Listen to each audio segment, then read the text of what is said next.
Hello दोस्तों, आप सभी का आरवी मानविषय पर स्वागत है। आज एसएसटी सामाजिक विषय पर यानी कि आपके समाजशास्त्र विषय पर बात करेंगे। समाजशास्त्र ऐसा विषय है जिसका सबसे कम सिलेबस है। अगर मैं आपको इसका सिलेबस दिखाऊं तो आप इसका सिलेबस देखिएगा। अगर आप इसका सिलेबस देखोगे तो इसमें मात्र आपके 6 अध्याय है, यानी कि अगर आप दर्शन शास्त्र के बाद में देखोगे तो इसमें आप पूरे में से पूरे प्रश्न सही कर सकते हो, लेकिन फिर भी अभ्यर्थी इसमें सबसे कम प्रश्न हल कर पाते हैं।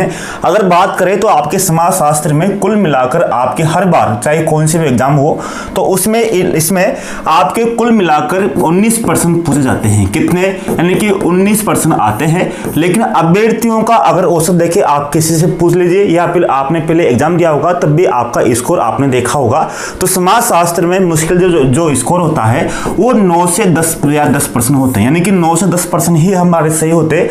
करने में तो आप 15 भी कर लेते हो, 16 भी कर लेते हो, 18 भी कर लेते हो, लेकिन जो एवरेज आता है यानी कि अधिकतम जो आता है सक्सेस रेट वो 9 से 10 आता है। तो आपकी कोशिश क्या होनी चाहिए? कोशिश ये होनी चाहिए कि जहां से आपको अधिक नंबर लेने हो वहां अधिक प्रयास करना चाहिए।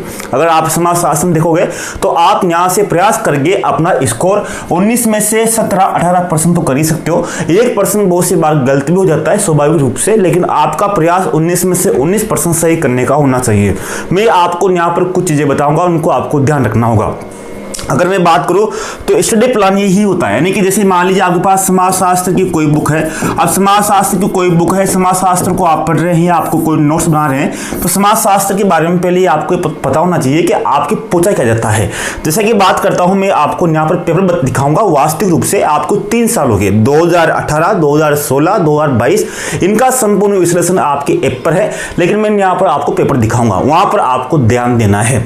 यानी कि अगर मैं बात करूं समाजशास्त्र में तो समाजशास्त्र में कुल मिलाकर आपके 19 क्वेश्चन आते हैं।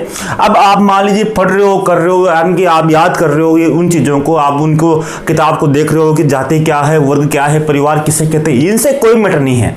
अगर मैं आपको यहाँ पर एक बात, यहाँ तथ्य देखना, मैं आपको यहाँ पर तथ्य दिखाता हूँ, आप यहाँ पर देखिएगा। अगर बात करूँ तो आपके कुल मिलाकर प्रश्नों को दिखाऊंगा। 2016 की बात करूँ, पेपर 2016 की, तो उसमें आपके पेपर में 2016 के पेपर में केवल समाजशास्त्र की केवल परिभाषाएं 6, यानी कि 6 क्वेश्चन, तो 19 क्वेश्चन में से केवल 6 क्वेश्चन तो आपके परिभाषाओं के पूछे गए। यानी कि ये परिभाषा किसने दी, ये परिभाषा किसने दी, ये किस लेखक का कथन है। इसी तरह से 4 क्वेश्चन आपके पुस्तकों से पूछे गए, ये पुस्तक किसकी है, समाजशास्त्र से। इस तरह से कुल मिलाकर 19 में से 10 क्वेश्चन तो आपके लेखकों के और परिभाषाओं के होते हैं। बताओ आप, यानी कि ये चीजें आपको यहाँ देखनी है। आपको किसी भी विषय में, यानी दर्शन शास्त्र हो, आपके भूगोल हो, आपके इतिहास हो, आपके अलग जो अर्थशास्त्र हो, उसमें किसी में भी इतने आपकी परिभाषा नहीं पूछी जाती। इसमें विशेष रूप से ये ध्यान देना होगा। चलो मान लेते हैं कि एक पेपर में गलती हो गई, आपके एग्जामिनर में इसने पूछ लिया, तो क्या फिर दूसरे पेपर में 2018 में भी गलती कर सकता है यार? इसमें 6 परिभाषा पूछी गई, तो 2018 में भी आपकी 6 परिभाषाएं पूछी गई और आपकी पुस्तक और लेखक भी आपके इसमें 3 पूछे गए, यानी कि 19 में से 9 क्वेश्चन यहाँ से आपके 2 ही आए। ये ध्यान देना होगा आपको। इसी तरह आपके इसमें भी मान लो गलती हो गई, तो फिर 2022 में भी गलती हुई। गलती यहाँ देखो, यहाँ पर भी आपके 5 परिभाषाएं पूछी गई और 3 पुस्तक लेखक पूछे गए, यानी कि 8 क्वेश्चन आपके यहाँ से आए 19 में से। समझ रहे हो? अब आपको पता है ही नहीं है, यानी कि आप पढ़ते जा रहे हो, यानी कि अंधाधुंध पढ़ रहे हो, आपको पता है ही नहीं कि पूछता क्या है। यानी कि एक बात तो मालूम चली कि 8 से 10 क्वेश्चन हमारी परिभाषाओं से और पुस्तकों से ही आते हैं समाजशास्त्र में। तो उतनी मेहनत जितनी आप 100% मेहनत कर रहे हो, 10% मेहनत इधर कर लो। आपको ध्यान रखना होगा कि मुख्य रूप से आपके 8 से 10 क्वेश्चन तो केवल परिभाषाओं से, पुस्तकों से आएंगे। चलो आपको विश्वास नहीं होगा तो मैं आपको पेपर ही दिखा देता हूँ कौन कौन सी परिभाषाएं हैं। पहले मैं आपको 2018 वाली, यानी कि आपने ऐप डाउनलोड कर रखा होगा, उसमें आपने देख ही रखा होगा, तो आप 2022 का पेपर देखिए, 2022 का, यानी कि मैं समाजशास्त्र के क्वेश्चन दिखाता हूं। समाजशास्त्र के क्वेश्चन देखोगे तो आप इसमें देखो सामाजिक संबंधों के जाल को हम क्या कहते हैं, किसने परिभाषा दी थी। दूसरा देखो, ये देखो एक सामाजिक समूह, यानी कि आप यहाँ आराम से देखना, मैं आराम से दिखाने की कोशिश करूंगा। एक सामाजिक भूमिका व्यक्ति को का किसी समूह या परिस्थिति में वह व्यवहार का प्रतिमान है जिसकी उससे आशा की जाती है। ये परिभाषा किसने दी थी, यानी परिभाषा पूछी गई है आपके। इसी तरह देखो, पर्याप्त निश्चित टिकाऊ यौन संबंध द्वारा परिभाषित एक समूह जो प्रजनन बच्चों के पालन पोषण की व्यवस्था करने की क्षमता रखता हो उसे क्या कहते हैं, यानी कि परिभाषा पूछी गई आपके।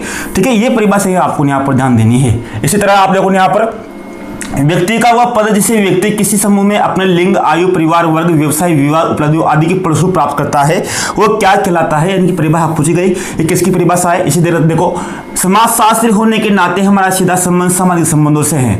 यह केवल उन्हीं सामाजिक संबंधों में परिवर्तन से है जिसे हम सामाजिक परिवर्तन कहते हैं। ये कथन किसका है, यानी किसी विद्वान ने ये परिभाषा दी है। तो ये भी आपके यहाँ पर देंगे, ये मेकआउट पेज ने इनका विस्तृत व्याख्यात्मक रूप से आपको, यानी कि इनका पूरे प्रश्नों का जो विवरण है वो आपको ऐप पर मिल जाएगा, वहां पर आपने देख ही रखा होगा। इसी तरह से आपको वीडियो मिल जाएगा। अब ये प्रश्न है आपका लास्ट वाला, यानी कि ये आपकी 6 परिभाषा है, तो ये 5 परिभाषा है और लास्ट आप देखोगे तो मैं यहाँ पर और परिभाषा दिखा दूंगा आपको। अब पेपर आप 2018 का देखो, इसमें कौन कौन सी परिभाषाएं हैं आपकी। अगर आप देखोगे, देखो यहाँ पर परिभाषा देखो यहाँ पर, अगर आप यहाँ देखोगे तो समाज स्वयं एक संघ है, संगठन है, औपचारिक संबंधों का एक युग है जिसमें सहयोग देने वाले व्यक्ति परस्पर संबंधों द्वारा जुड़े होते हैं। ये परिभाषित किसने किया, ये परिभाषित आपके पूछा गया। ये मेकावर पेज में, पहले मेकावर पेज में, ठीक है, नंबर 1 परिभाषा ये हो गई। दूसरी परिभाषा देखो आप यहाँ पर, देखो यहाँ पर परिभाषा देखिए आप, ये जाति, ये देखो यहाँ पर क्वेश्चन दो, जाति एक बंद वर्ग है, किसका कथन है, किसकी परिभाषा है। ये भी आपके मजूमदार मतदान की है, बाद में बात करूंगा इनके बारे में, ठीक है। इसी तरह से ये कथन आ रहे हैं, आपकी परिभाषा आ रही है।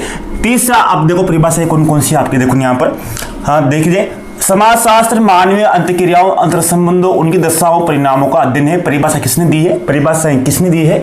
इसी तरह से जब कोई व्यक्ति 2 या 2 से अधिक विरोधाभासी भूमिकाओं का दायित्व का धारण करता है तो उसे क्या कहते हैं। जब कभी 2 या 2 से अधिक व्यक्ति एक साथ मिलते हैं, एक दूसरे का निर्माण करते डालते हैं तो वो एक समूह का निर्माण करते हैं। परिभाषा किसने दी है, यानी कि क्वेश्चन वही आ रहे हैं, परिभाषा किसने दी है। इसी तरह देखो यहाँ पर फिर वापिस क्वेश्चन वही है, विवाह स्त्री पुरुष को पारिवारिक जीवन में प्रवेश करने वाली संस्थाएं, परिभाषित किसने किया है। आप वास्तविक रूप से देख लीजिए, परिभाषित किसने किया है, किसका कथन है, वही क्वेश्चन यहाँ आपके आ रहे हैं। यानी कि मैं आपको पूरा प्रमाण से दिखा रहा हूं। 2016 में देख लीजिए, 2016 में परिभाषा देखिए आप, देखो यहाँ पर, ये देखो, आप खिलाता है खेती, जो आप यहाँ देख सकते हो, ये पूरे क्वेश्चन है आपके। इसी तरह से आप यहाँ देखोगे, मैं पास्ट में जैसे दिखा देता हूँ आपको, देखो, मोक्ष मानव जीवन के चरम उद्देश्य, मानव की आंतरिक आध्यात्मिक अनुभूति का प्रतीक है। ये किसने कहा है, किसने कहा या परिभाषित किया, दोनों का मतलब एक ही होता है, ठीक है। तो ये परिभाषा किसने दी है। इसी तरह से देखो आप आगे दिखाता हूँ आपको, देखो यहाँ पर, जहां कहीं भी जीवन है, यानी कि देखो, जहां कहीं भी जीवन है वहां समाज है, किसने कहा है, यानी किसने कहा है, यह परिभाषा दी है। दोनों का मतलब यही है। देखो, रॉबर्ट मर्टन द्वारा परिभाषित, यानी कि परिभाषा दी है रॉबर्ट मर्टन ने, और परिभाषा दी है किसके कर्म में दी है। इसी तरह से ये क्वेश्चन आपको, यानी कि आप यहाँ देख सकते हो आराम से, देखो यहाँ पर भी क्वेश्चन, किसके अनुसार मनोबल, यानी किसने कहा है, किसने परिभाषित किया है, किसके अनुसार किसका कथन है, किसकी परिभाषा, ये चीजें आप समझते होंगे। व्यक्तियों के समूह की वो क्षमताएं जो उन्हें सामाजिक लक्ष्य को प्राप्त करने के लिए लगन दृढ़ता से एक साथ रखती है, किसकी परिभाषा है ये मनोबल के बारे में। तो ये 6 क्वेश्चन आपके इसमें 2018 में हो गए, 2016 में हो गए, 2015 में 5 क्वेश्चन, 2018 में 5 क्वेश्चन हो गए और 2022 में आपके 5 क्वेश्चन हो गए। इसी तरह से अगर मैं आपको यहाँ बात करूँ तो आपकी पुस्तक लेकर भी देख लीजिए, आपकी कौन कौन सी पुस्तक है। अगर मैं आपको पूछूं यहाँ पर, देखना आप एक मिनट, 2022 का पेपर है। अब 2022 के पेपर में आपको मैं पुस्तक दिखाता हूँ, कौन कौन सी पुस्तक 2022 के पेपर में। देखो यहाँ पर, देखो, किसने अपने पुस्तक सोशल ऑर्गेनाइजेशन की बात की, तो सोशल ऑर्गेनाइजेशन पुस्तक किसकी है, जिसमें एन चार्ल्स कुल्ले की, जिसने प्राथमिक समूह की अवधारणा का प्रयोग किया था। तो पहला क्वेश्चन तो ये हो गया आपके पुस्तक का, यानी कि एक क्वेश्चन तो हो गया। दूसरा देखो, दूसरा, व्हाट इज सोशोलॉजी पुस्तक किसने लिखी है। दो क्वेश्चन हो गया आपके समाज शासन 2022 के क्वेश्चन में। इसी तरह से आगे दिखाऊंगा आपको, आगे देखोगे तो आप देखना, देखता हूं मैं आपको। ये तीसरा क्वेश्चन देखो, ये तीसरा क्वेश्चन है, यानी कि पुस्तकों के नाम और लेखकों को सम्मिलित कीजिए। तीसरा क्वेश्चन आपके यहाँ हो गया, यानी कि 3 क्वेश्चन तो आपके 2022 में केवल पुस्तकों के ही पूछे गए, 5 परिभाषाओं के 2022 में पूछे गए। कुल मिलाकर आपके 8 क्वेश्चन 2022 में ये हो गए, जो आपने प्रमाण देख लोगे, जैसे इनका मिलान, यानी कि इनको मैं विस्तार से आपको बता दूंगा। इसी तरह से अगर आप देखोगे तो 2018 के पेपर में आपको सब कुछ मिल जाएगा, यानी कि पूरी चीजें आपको यहाँ पर कुल मिलाकर आपको यहाँ पर यही चीजें करनी है। यानी कहने का मतलब ये है, यानी कि सार रूप से मैं आपसे बोल सकता हूँ कि अगर आप समाज शास्त्र की तैयारी कर रहे हैं तो आपको इस बात को आपको दिमाग में रखना होगा कि पढ़ना क्या है। जिस तरह से मैंने आपको इतिहास में पढ़ाया, तो इन चीज़ों में यानी कि मैं अब आपको अगला जो वीडियो आएगा, यानी कि जो वीडियो आएगा उनको मैं आपको विश्लेषण करवाऊंगा, समाज शास्त्र में पूरे पेपर का विश्लेषण करवाऊंगा कि आपको हल किस तरह से करना है। और साथ में ही आपको इस बात का ध्यान रखना होगा समाज शास्त्र को इसी तरह से आपको आगे पढ़ना है।